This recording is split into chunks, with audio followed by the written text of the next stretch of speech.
Bendita eres tú, María, entre todas las mujeres. María,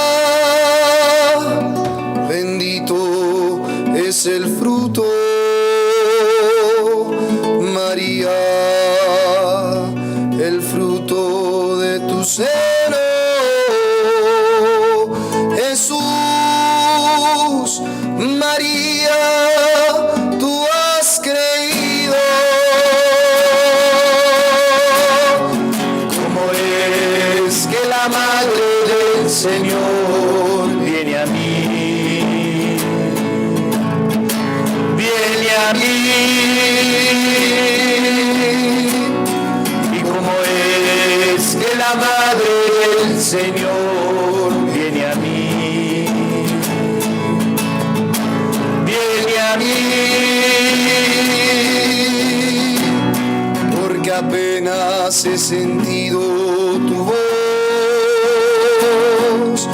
algo se ha movido dentro de mí.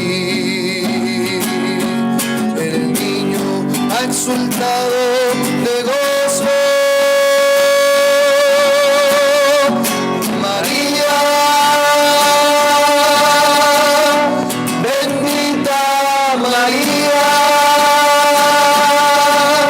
tú has creído a la palabra del Señor.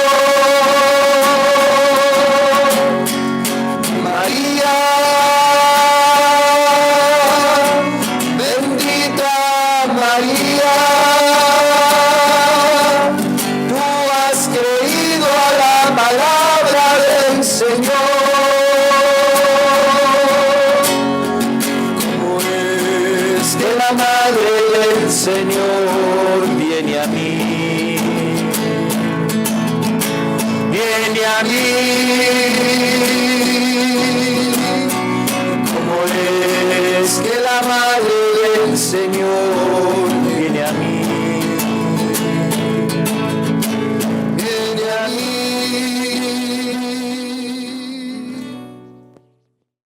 El Señor esté con ustedes. Proclamación del Evangelio según San Lucas. Gloria a ti, Señor. Puesto que muchos han intentado narrar ordenadamente las cosas que se han verificado entre nosotros, tal como nos lo ha transmitido los que desde el principio fueron testigos oculares y servidores de la palabra, he decidido yo también, después de haber investigado diligentemente todo desde los orígenes, escribírtelo por su orden, ilustre Teófilo, para que conozcas la solidez de las enseñanzas que has recibido.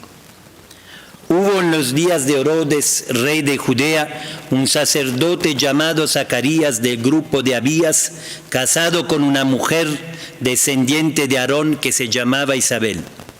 Los dos eran justos ante Dios y cumplían fielmente todos los mandatos y preceptos del Señor. No tenían hijos porque Isabel era estéril y los dos de avanzada edad.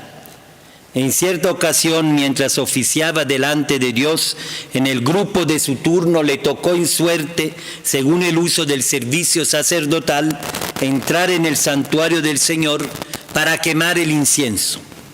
Toda la multitud de fieles estaba fuera en oración, a la hora del incienso. Se le apareció el ángel del Señor de pie, a la derecha del altar del incienso. Al verlo, Zacarías se sobresaltó y el temor se apoderó de él. El ángel le dijo: no temas, Zacarías, porque tu petición ha sido escuchada. Isabel, tu mujer, te dará un hijo, a quien pondrás por nombre Juan. Te llenará de gozo y alegría, y muchos se alegrarán de su nacimiento, porque será grande ante el Señor. No beberá vino ni licor, estará lleno del Espíritu Santo, ya desde el seno de su madre. Convertirá al Señor su Dios a muchos de los hijos de Israel, e irá delante de él con el espíritu y el poder de Elías, para que los corazones de los padres se vuelvan a los hijos y los rebeldes a la prudencia de los justos, para preparar al Señor un pueblo bien dispuesto. Zacarías preguntó al ángel: ¿en qué lo conoceré? Porque yo soy viejo y mi mujer de avanzada edad. El ángel le respondió: yo soy Gabriel, el que está al servicio de Dios, y he sido enviado para hablarte y anunciarte esta buena noticia. Mira, por no haber creído mis palabras, que se cumplirán a su tiempo, vas a quedar mudo y no podrás hablar hasta el día en que sucedan estas cosas. La gente que estaba esperando a Zacarías se extrañaba de que se demorara tanto en el santuario. Cuando salió no podía hablarles y comprendieron que había tenido una visión en el santuario. Les hablaba por señas y permaneció mudo. Una vez cumplidos los días de su servicio, volvió a su casa. Días después concibió su mujer, Isabel, y estuvo durante 5 meses recluida. Entre tanto pensaba: el Señor ha hecho por mí el Señor ha hecho esto por mí, cuando ha tenido a bien quitar mi oprobio entre la gente. Al 6º mes envió Dios el ángel Gabriel a un pueblo de Galilea, llamado Nazaret, a una virgen desposada con un hombre llamado José, de la casa de David. La virgen se llamaba María. Cuando entró le dijo: alégrate, llena de gracia, el Señor está contigo. Ella se conturbó por estas palabras y se preguntaba qué significaría aquel saludo. El ángel le dijo: no temas, María, porque has hallado gracia delante de Dios. Vas a concebir en tu seno y a dar a luz un hijo, a quien pondrás por nombre Jesús. Él será grande, le llamarán Hijo del Altísimo, y el Señor Dios le dará el trono de David su padre. Reinará sobre la casa de Jacob por los siglos, y su reino no tendrá fin. María respondió al ángel: ¿cómo será esto posible si no conozco varón? El ángel le respondió: el Espíritu Santo vendrá sobre ti y el poder del Altísimo te cubrirá con su sombra. Por eso el que va a nacer será santo, le llamarán Hijo de Dios. Mira, también Isabel, tu pariente, ha concebido un hijo en su vejez, y ya está en el 6º mes la que era considerada estéril, porque no hay nada imposible para Dios. Dijo María: y aquí la esclava del Señor, hágase en mí según tu palabra. Y el ángel la dejó y se fue. Palabra del Señor. Gloria a ti, Señor Jesús. Pueden sentar. Bueno, como habíamos dicho, vamos a intentar hacer, no sé en cuántos días, os lo advierto, no sé cuándo terminamos. Sabemos cuándo empezamos, no sabemos cuándo terminamos esas charlas, catequesis, si la queremos llamar, sobre las virtudes teologales, que son la fe, la esperanza y la caridad. Pido al Señor la ayuda de su espíritu, porque eso, bueno, no soy yo un especialista en catequesis. Pero, ¿qué es una virtud? Empezamos con decir, ¿qué es una virtud? ¿Qué quiere decir virtud? ¿No? Virtus virtutis viene del latín, quiere decir como una capacidad, una fuerza, algo que de ahí viene también hombre, hombre, ser hombre, viril, ¿no? Tener adentro una capacidad para enfrentar, para producir, para hacer algo positivo. La virtud del agua, ¿cuál es? Mojar. La virtud del agua es fecundar la tierra, la virtud. la capacidad que tiene el agua de empapar la tierra, de bañarnos, la capacidad de dar frescor y limpieza a nuestros cuerpos. Esa es la virtud del agua. Entonces, una virtud teologal es algo que Dios, dice el catecismo, es esa disposición que Dios mismo ha metido en nuestro ser porque nos ha creado en relación a Él. Por eso es teologal. Algo que nos hace capaces de Dios. Dice el catecismo de la Iglesia Católica que el hombre es capaz de Dios. No, esa capacidad es la virtud. Por eso la virtud es un don, ante que todo, como vamos a ver en la fe, en la virtud de la fe. Es un don, no es algo que nosotros nos podemos dar a nosotros mismos, no es algo que nosotros nos podemos como autoconvencer, no es algo, algunos, ¿cómo se puede decir?, silogismos o pensamientos que nos creamos. No, es un don, porque esa capacidad de relacionarnos con Dios, esa capacidad viene de Dios mismo, la ha infundido en nuestro ser, como una luz natural que tiene que ser iluminada por la revelación. El hombre de muchas formas es un ser religioso, dice el catecismo, y con sus sacrificios, oraciones, todas esas actividades que hace para relacionarse con Dios, intenta relacionarse. Y todos esos hechos, dice el catecismo, pueden ser ambiguos, porque eso no son la fe, eso son el ser religioso, la luz natural que vive en nosotros. Por eso el ser religioso no es absolutamente malo, es algo natural que se nos da para que entremos en esa relación. Y dice el catecismo sobre la fe que es la respuesta del hombre a Dios que se revela. Vamos a ver poco a poco algunos elementos principales. Es Dios que irrumpe. La fe no es un acto nuestro, más que todo es una respuesta nuestra. No es una iniciativa que nosotros tenemos que tomar. Más bien es una respuesta a la iniciativa de Dios, que se entrega, se revela a Él, dando al mismo tiempo una luz sobreabundante al hombre que busca el sentido último de la vida. Y aquí tenemos que empezar a pensar. La fe no es agradar a nadie, no es hacer algo la fe es la respuesta que tú y yo necesitamos para tener un sentido a nuestra vida. Los hombres buscamos el sentido de nuestra existencia.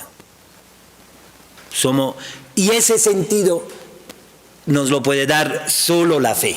Por eso Dios nos ha hecho capaz, nos ha dado esa virtud, nos quiere entregar esa virtud. Nosotros todos bien lo sabemos, nos ha llamado, estamos en un camino en el cual nos quiere iniciar a la fe, la Iglesia.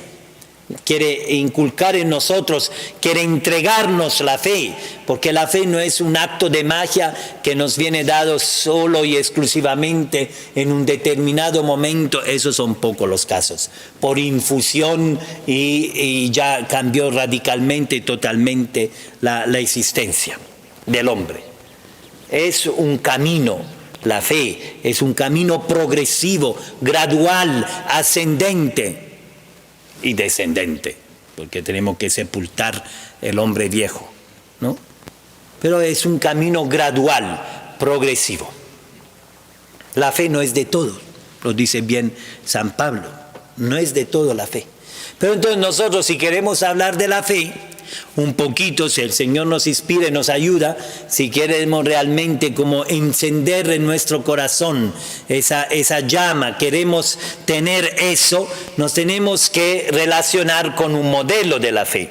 Sabemos que el Antiguo Testamento nos ha dado un modelo que hasta en el canon romano nosotros lo invocamos. Nuestro padre en la fe, Abraham. El canon romano, para los que no lo saben, es la oración litúrgica que siempre ha tenido la Iglesia durante muchos siglos para celebrar la Eucaristía, ¿no? la plegaria eucarística 1.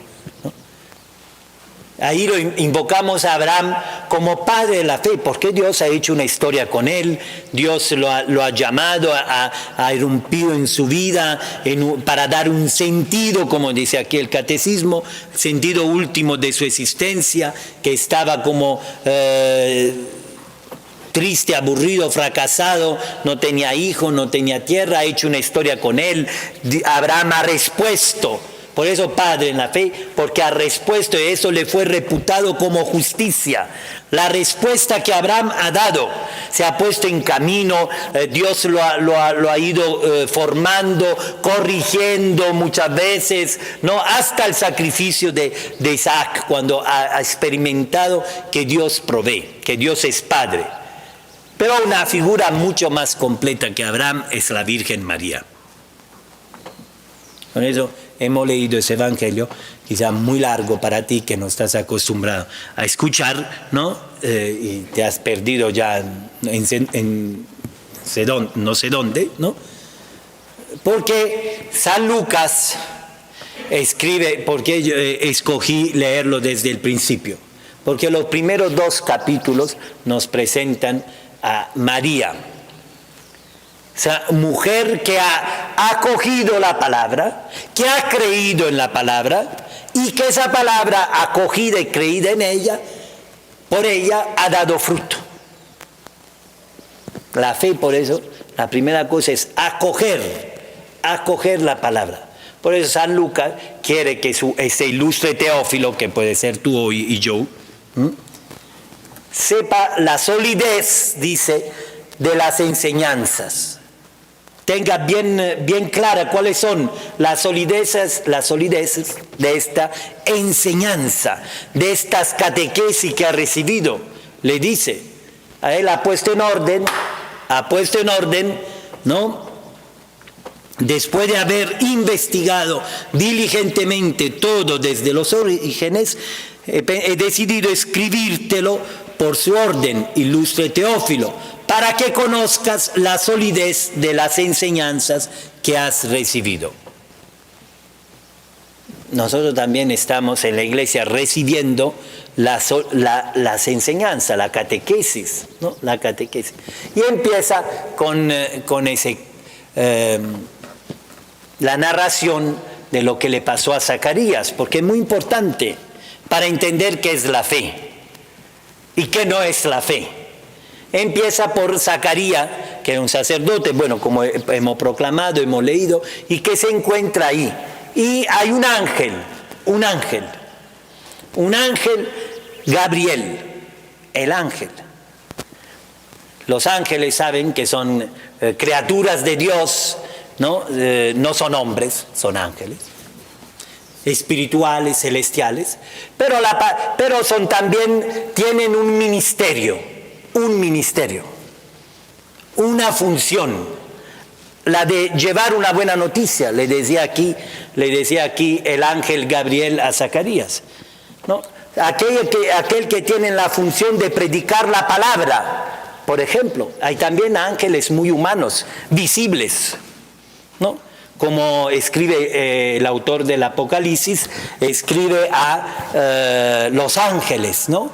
Y nombra 7 ángeles, al ángel de la iglesia de la Odisea, al ángel era el obispo, aquel que tenía la función, la misión, el ministerio de predicar la palabra en nombre de Dios. Acuérdense que María cogió la palabra, creyó en la palabra, y esa palabra dio fruto, y eso es fundamental para la fe. Pero ¿cuál fue la reacción frente al anuncio de esa palabra del mismo ángel que le anunció a Gabriel? El ángel Gabriel le anunció a Zacarías y le anunció a María. Porque Zacarías y toda la historia, según San Lucas, está como un telón de fondo de esa pintura que nos va a hacer, que es María, una mujer de fe. Atrás tiene como un panorama, un telón de fondo. ¿No? Todo pintor, para resaltar la persona que quiere hacer tiene que hacer un fondo atrás y pone como fondo la situación de Zacarías, un hombre, un sacerdote que estaba casado con Isabel, que era estéril, eran de avanzada edad. Esas son las pinceladas del telón de fondo. Pone esa, ¿no? ¿Y qué le pasa a Zacarías? Cuando escuchó ese anuncio, la predicación de esta palabra, que su mujer, esa buena noticia que su mujer ya iba a tener un hijo, dio una respuesta. ¿En qué lo conoceré? Que parece igualita a la respuesta de María, pero no lo es. María, cuando le hace el anuncio, le responde al ángel: ¿cómo será esto posible si no conozco varón? Parecen idénticas, pero no lo son. Porque ¿en qué lo conoceré? No sé si ustedes recuerdan el relato de Adán y Eva en el paraíso. Dios le había dado el árbol de la vida, estaba, ¿no?, en el paraíso, del cual estaban llamados a participar, de tener vida. Y el árbol del bien y del mal, el árbol del bien y del mal, que no podían tocar, del conocimiento, Zacarías, ¿en qué lo conoceré? Del conocimiento del bien y del mal. Y Eva, seducida por la serpiente, ¿no?, quiso tocar de ese árbol. ¿Qué quiere decir del árbol del conocimiento del bien y del mal? De abarcarlo todo, de saberlo todo, y eso tiene que ver con la fe. Cuidado, de entenderlo todo. De entenderlo todo. Lo mismo Zacarías quería, y lo mismo nos pasa a nosotros. Nosotros somos todos como Zacarías. Queremos entenderlo todo. Que yo no lo entiendo. Es que yo no entiendo por qué está pasando eso. La fe no es entenderlo todo, absolutamente. Es entenderlo todo. El conocimiento del bien y del mal no es solo discernir sobre lo bueno y lo malo, es abarcarlo todo. Por eso el hombre no soporta la limitación, no soporta no poderlo entender todo, como Zacarías. Por eso se quedó mudo. Por eso la respuesta del ángel Gabriel fue como muy tajante y muy dura. Yo soy Gabriel y tú te vas a quedar mudo por no haber creído, por no haber entrado en la fe. Lo mismo como muchos aquí, que ya se están aburriendo y durmiendo. Por no haberlo, porque tú no lo entiendes. Tú no puedes entender todo. Esa limitación te precluye, te deja afuera. Porque ¿cómo no lo puedes entender todo? Porque tú lo quieres entender todo. Lo debes entender todo. Tú tienes derecho a entenderlo todo, absolutamente todo. Te vas a quedar mudo. Te vas a quedar en ti mismo. Porque la fe no es que todo tiene que pasar por nuestra razoncita. Eso no sería la fe. Si todo tú lo entiendes, si todo tú lo comprendes, eso es lo que siempre has hecho, entenderlo todo. Entonces, el que te invita a la fe, el que te proclama la fe, te invita a lo extraordinario, no a lo ordinario. Lo ordinario es entender las 4 cositas que haces, las 4 cositas que te caben en el cerebro, en tu manera de pensar. La fe es lo extraordinario, es ir más allá de tu razón. Con eso no quiero decir que la fe no sea racional, pero no, la fe es ir más allá de tus esquemas. En los esquemas de Zacarías, que estaba, que era estéril, que era vieja, que ya no podía concebir, era de avanzada edad.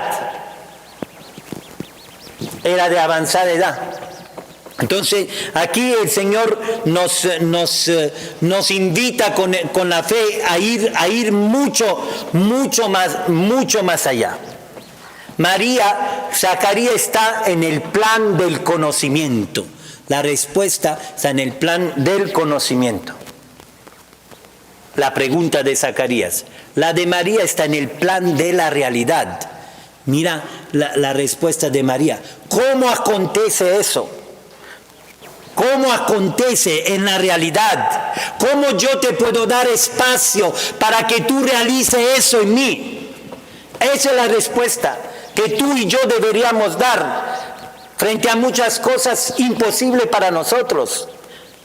¿Cómo yo puedo darte espacio para que tú realices esta obra en mí? Pasar de lo racional a lo experiencial. Por eso la fe no es razonar. La fe racional que muchos tienen o tenemos no sirve para nada.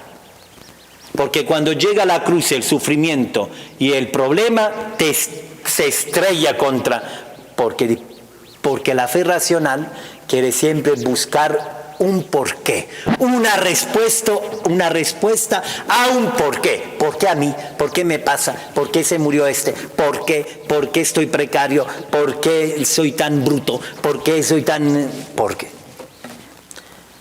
La fe experiencial, que es la virtud que nos está dando la iglesia poco a poco, es tener una respuesta al ¿para qué? ¿Para qué? La misión del ángel, de aquel que nos hace de mediación, porque esa es la característica muy importante de la fe. La fe es una iniciativa de Dios y se da por mediación de alguien que nos anuncie, de alguien que nos predica y que tú y yo estamos llamados a acoger. Es muy importante el ángel en la fe, aquel que nos predica. Es muy importante la docilidad, acoger la predicación, como dice San Pablo. ¿Cómo creerán si no se le predica? ¿Cómo predicarán si no han sido enviados? Tú y yo, para tener esta fe, esa relación, esa capacidad de dar respuesta a los para qué de la vida, necesitamos acoger al ángel. Necesitamos entrar en esa relación y pasar del árbol del conocimiento del bien y del mal al árbol de la vida. Pero el engaño, ¿cuál está? Que a ti el Señor y a mí nos quiere dar la vida. Y nosotros nos la pasamos la existencia buscando, solucionando los porqués de la vida. Saber por qué pasó eso. ¿Por qué? Cuando el Señor te pone frente al árbol de la vida, que tenga vida adentro. Por eso a los adultos, dice el ritual de iniciación cristiana de adultos, que cuando piden la fe, se le pregunta, ¿qué te da la fe? Y los adultos responden, la vida eterna, que va mucho más allá, es lo extraordinario, no se reduce a la vida chiquita y mezquina que tú y yo nos hemos programado, tener una esposa, tener 4 hijos, la vida eterna, lo extraordinario, lo que va mucho más allá de la simple vida que se agota, que se termina. Pero tú, como estás frente al árbol del conocimiento del mal, te interesa esa vida, solucionar los porqués de esta vida. Y no vives la vida eterna que nos entrega la fe y el Espíritu Santo. Por eso la Iglesia nos indica ese camino para tener la vida. Amar a Dios, escucha. Israel, nos invita a tener ese camino, a recorrer ese camino, a dejarnos llevar por Dios, a abrir la puerta a Dios para que cumpla en nosotros esa promesa hecha a la Virgen. Una virgen, ¿qué es una virgen? La virgen no es una muchachita, es distinto hablar de la virgen y de una doncella o de una adolescente. Virgen, la palabra virgen quiere decir algo incompleto, algo que tiene la posibilidad ya de llegar a la madurez, de llegar a la plenitud. La virgen ya está preparada, está lista para ser madre. Puede ser fecundada, ser madre, ser plena. En el Antiguo Testamento una mujer llega a ser plena cuando da luz, cuando es madre. Así que Dios irrumpe en tu vida y en la mía, no cuando todo ya está listo, cuando todo está definido. No. Irrumpe cuando estamos en el curso de la obra, como cuando irrumpió en la vida de Pedro, de Andrés. Estaban ellos arreglando las redes, tirando las redes, cuando estaban en proceso de la obra. Así tú, no, porque tú crees que la fe te va a dar cuando todo está ya listo, cuando todo está en orden, cuando todo está completo. Al contrario, la fe se te da y se te promete cuando tú estás en un curso de la obra de tu vida. Y por eso la respuesta es que lo dejaron todo inmediatamente. Para que se realice esta obra, dejaron inmediatamente a su padre y a sus redes, para que realmente se realice la fe. Y por eso aquellos que le dicen al Señor, déjame ir antes a probar no sé qué, déjame ir antes a despedirme de mi padre, déjame ir antes a... No existe un antes de Dios. La tradición benedictina, los monjes la llaman a eso obediencia sin demora. La obediencia, la fe viene por la obediencia. Si te interesa la fe, sin demora, sin demorarse, tanto es así que cuando decimos que la campana es la voz de Dios, para los benedictinos es tan importante la campana porque mete en acto esa obediencia sin demora, sin demorarse. Imagínate que hasta los amanuenses, ustedes saben quién eran los amanuenses, los que transcribían la escritura.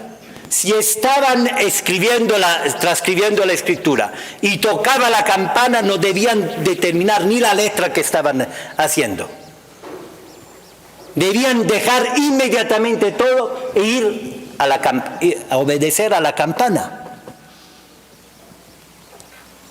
Y eso engendra la fe, porque nadie puede poner antes de Dios, ni la misma escritura, ni tus padres, ni los muertos, porque Jesucristo dice, deja que los muertos entierran los muertos. Los amigos tuyos del mundo, que quiere complacer y ni tus padres porque te dan afecto, seguridad emotiva, nada, obediencia sin demora. Es decir, nadie anteponga al amor de Dios.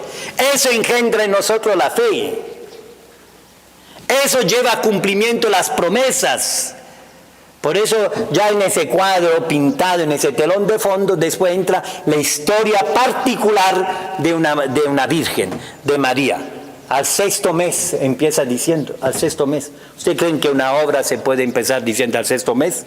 No, detrás está toda esa incredulidad. Para mostrar qué es la fe.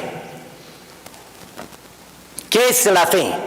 La fe de esa virgen que no pregunta sobre el conocimiento, sino sobre la realidad, que le dice al Señor. Esa parte la vamos a ver mañana, o cuando será, el viernes. Esa va a ser en puntadas, como las novelas que le gusta ver. Así que hoy tú y yo, ahora que nos vamos a poner a rezar en el poco tiempo, ¿no?, que tenemos, el Señor nos invita a obedecer, a escuchar en nosotros. Alégrate, caeré, alégrate, llena de gracia, que caritomene, llena de gracia. Parece como una redundancia, pero es para expresar las cosas importantes. Eso viene de la tradición hebrea. Bueno, eso no es muy importante. Pero alégrate Alégrate, tú no puedes seguir a Dios. Dios no te viene a quitar absolutamente nada. Absolutamente nada. Al contrario, te viene a dar la gracia. Abrirte a la gracia. La fe es abrirse a la gracia, a la gratuidad, a lo que Dios quiere hacer en nosotros. La fe no es seguir a alguien por temor. Dios no necesita de ti. Tú necesitas de Él. Yo necesito de Él. La alegría, la gracia en nosotros. La gracia quiere decir la abundancia de Dios. El ser mismo de Dios que se entrega a ti. Se entrega para que sea feliz, para que busque el sentido último de tu existencia, como dice el catecismo. Alégrate, alégrate. No hay cosa más triste que un triste cristiano. No tiene fe. Uno que se mantiene con el morro largo, que le cae hasta a las rodillas. No tiene nada de fe. Está en una relación religiosa, en una relación de sacrificio, decía bellísimamente San Pedro Crisólogo hoy. Lo que quiere de ti el Señor es tu recta intención, tu buena voluntad. Ese es abrirse a la gracia. Señor, yo no sé cómo se hace eso. Dime cómo se hace eso. Eso quiere decir estar abierto a la fe. No sé cómo se hace eso. Dime, indícame cómo se hace eso. ¿Cómo se entra en la historia? ¿Cómo se acepta un llamado? ¿Cómo se responde? Indícame.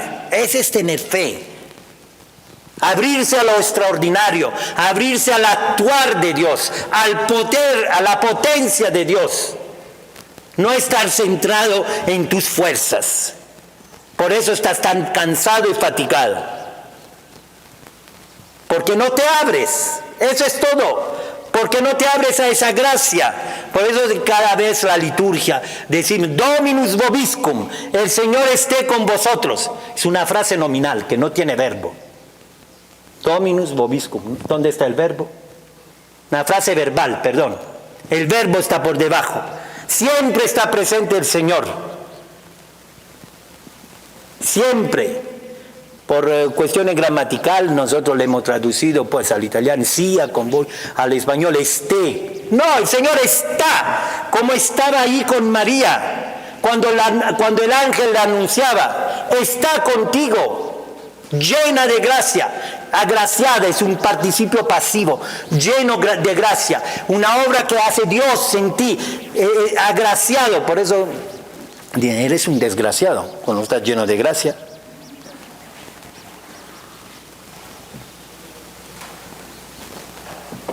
Así que vamos ahora a rezar. Bueno, íbamos a rezar. Vamos a rezar unos minutos.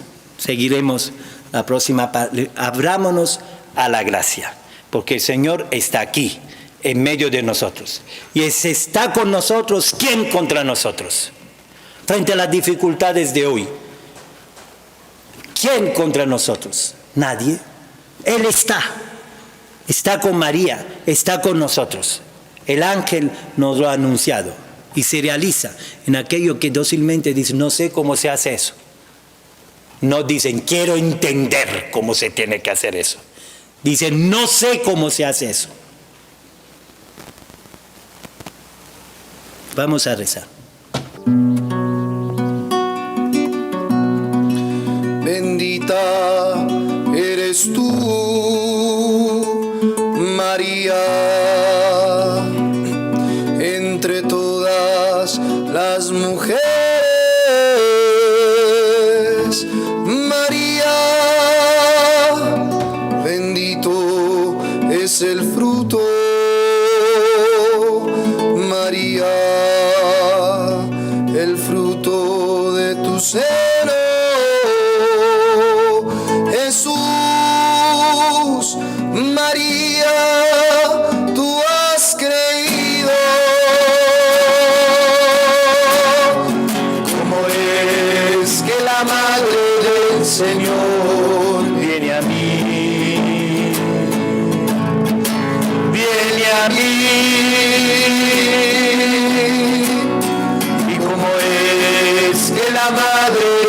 Señor viene a mí. Viene a mí, porque apenas he sentido tu voz, algo se ha movido dentro de mí. El niño ha exultado de gozo.